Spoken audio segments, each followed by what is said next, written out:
Так, рахмат. Менен сиз суроолоруңузга жооп берейин. Айтып атасыз, регламент бүгүнкү ушул кемпировод келип бактысы ачылып кол коюлуп калды деп. Андай эмес. Давайте ушундай баягы кычы сөздөрдү токтоткула. Регламентти сиз кабыл алгансыз, урматтуу депутаттар менен чогуу. Убактысы келди, кол коюлду. Эч кандай бул кемпироводдун бүгүнкү, эртеңки, бүрсүгүнкү тагдырына байланыштуу эмес. Бул регламент кол коюлду, бул мындан кийин дагы иштейт.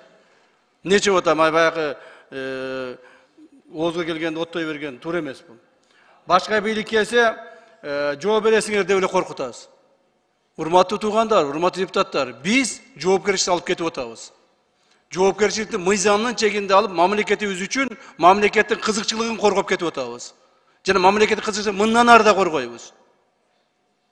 Эч ким жоопкерчиликтен качып, же болбосо башка бийлик келсе, андай болот экен, мындай болот экен деп. Башка бийлик келсе деп коркута берип, качан сүйлөсөңүз башка бийлик келсе деп коркутасыз. Башка бийлик келгенде көрөбүз, Кудайдын печинеге жазганын көрөбүз.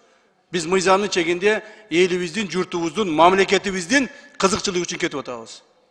Андан сырткары, жана ушу бардык нерселерди эле өзүңүзгө ылайык кылып эле айта бербестен, урматтуу Адаган Кесенбаевич, сиз дагы ушу мамлекетте көп жылдан бери өмүр бою мамлекетке ушу айтып, көрүп, билип, кабыл алып келеткен адамдарсыз. Колуңуз менен иш кылбасаңыз дагы, хотя бы тилиңиз менен, оозуңуз менен, акылыңыз менен иш кылып келе атасыз.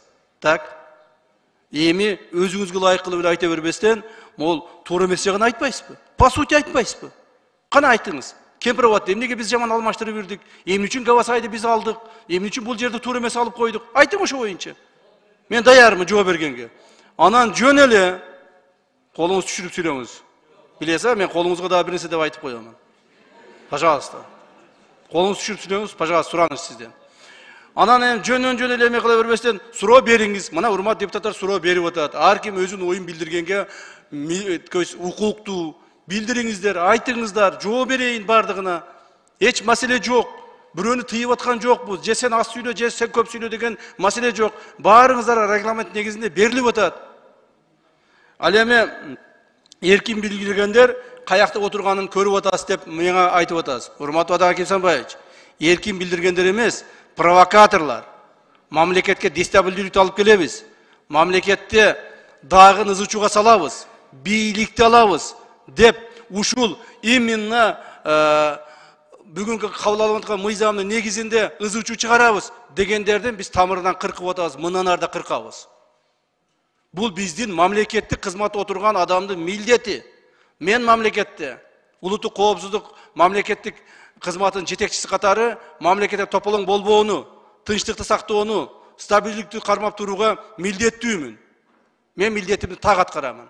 Ошондуктан, урматтуу депутаттар, эгерде мамлекетибизге мындан ары дагы кимдир бирөө бүлүк салгысы келсе, бул тышкы душман болобу, ички душман болобу? Биз толук бойдон мамлекет тарабынан чара көрүүгө милдеттүүбүз. Мына ошол мамлекеттик кызматкерлер өзүнүн милдетин так аткарбай жүрүп, мамлекетибизде 3 жолу переворот болду. 3 жолу бийлик күтүүсүздөн алмашты. Мындан ары бийлигибиздин бардыгы сиздер кабыл алган мыйзамдын чегинде, конституциянын негизинде алмашканга биз шарт түзүп беребиз. Кудай буйрса. Рахмат. Бүтүн Кыргызстан Мадумаров. Процедуралык маселе. Нурлан Тургунбекович, сиз депутаттардын абирине шек келтирген учурда тыйып коюшуңузду суранам. Регламент боюнча. Бул бир. Экинчиден, мен моомду алып көрсөтүп атканда Нурлан Тургунбекович далилдеп бериңиз деп атам. Мен сизге кайрылдым. 10 мүнөттүк фракциянын убактысы бар, мен ошондо айтам деп сүйлөп атам. Кээ бир жактарга колумду көрсөтүп сүйлөөнүн өзү да кол үчүн харам болуп калат. Мен тек гана мына колду көтөргөндө айтып атам. Далилдеп бериңиз төрага, 10 мүнөттүк убактым бар, ошондо сүйлөйм деп атам мен. Бардык нерседен кара нерсени көрө бербегиле. Чочулабагыла көп. Бардык нерсе өтөт. Убактылуу. Биринчиден, урматтуу Адаган Кесенбаевич, сизден эч ким чочулаган жок. Сизден чочуласак, биз башкача кылат элек. Сизден чочулабайбыз. Сизди биз мамлекеттик ишмер катары, депутат катары сизге кайрылып атабыз. Сизден чочулагыдай сиз кимсиз? Бөжөкөсүзбү? Сизден чочулабайбыз. Сиз коркпоңуз. Биз сизден коркпойбуз, сиз бизден коркпойсуз. Буюрса мамлекеттик деңгээлде гана иш аткарабыз.